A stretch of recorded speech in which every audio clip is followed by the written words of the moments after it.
Pakistani drama कभी में कभी तुम्हें देखेंगे कि इसमें आदिल जो सर्जिना को क्यों छेड़ता है, आगे देखेंगे, बने रहिए। तो होता क्या है कि जब मुस्तफ़ा के बाबा जो हैं बहुत परेशान होते हैं और वह हॉस्पिटल से आते हैं, तो वो अपनी बेटी सुरंदरा से कहते हैं कि तुम जो है मुस्तफ़ा से कैसे भी करके राब्ता करो और ये 1 लाख रुपए हैं मेरे पास, इनको तुम लेके उनको दे देना, पता नहीं कैसे कहाँ रह रहे होंगे। तो वह पता कर कर जब जाती है मुस्तफ़ा के घर, तो मुस्तफ़ा जो उससे बात नहीं करता है और कहता है कि मैंने तुम सबसे रिश्ता तोड़ दिया है और आज तो आ गई हो, लेकिन आगे से ध्यान रखना, यहाँ आने की ज़रूरत नहीं है। और ऐसा कहकर वहाँ से वह चला जाता है।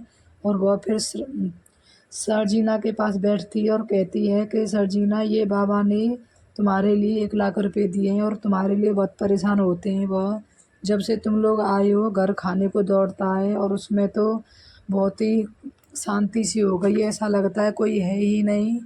और तो इस पर जो सर्जिना उसको वापस कर देती है और कहती है बाबा को मेरा प्यार भरा सलाम देना और कहना कि मुस्तफ़ा को ये बिल्कुल अच्छा नहीं लगेगा कि बाबा के पैसे लिए हैं उसने।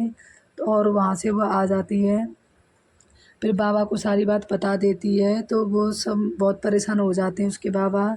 इधर उसकी अम्मी जो है वो भी परेशान रहती है, आदिल से कहती है कि मुस्तफ़ा के जाने से घर में ऐसा हो गया है, पता नहीं मातम सा छा गया है। जब वह रहता था तो यहाँ कितनी चहल पहल रहती थी और अब है कि घर में शांति ही रहती है।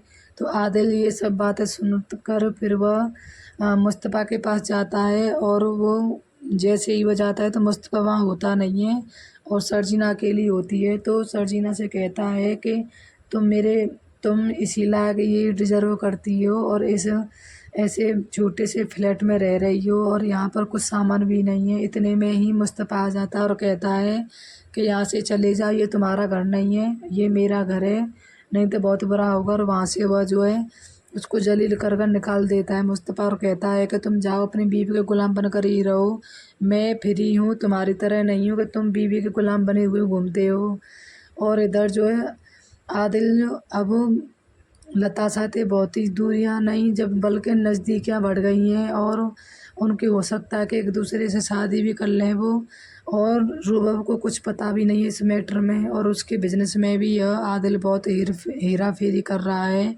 इस चीज़ की जो है रुबाब को भनक तक नहीं है और वह यह बहुत ही शातिर खोपड़ी का इंसान है आदिल जो है। और इसका रुबाब का डैड जो है वह इसकी छानबीन के लिए अपने एम्प्लॉय से कहते हैं कि इसकी जानकारी करते रहो, तो वो कहता है हाँ मैं सब जानकारी कर रहा हूँ, ये हेरा फेरी कर रहा है, मुझे सब पता है। तो इस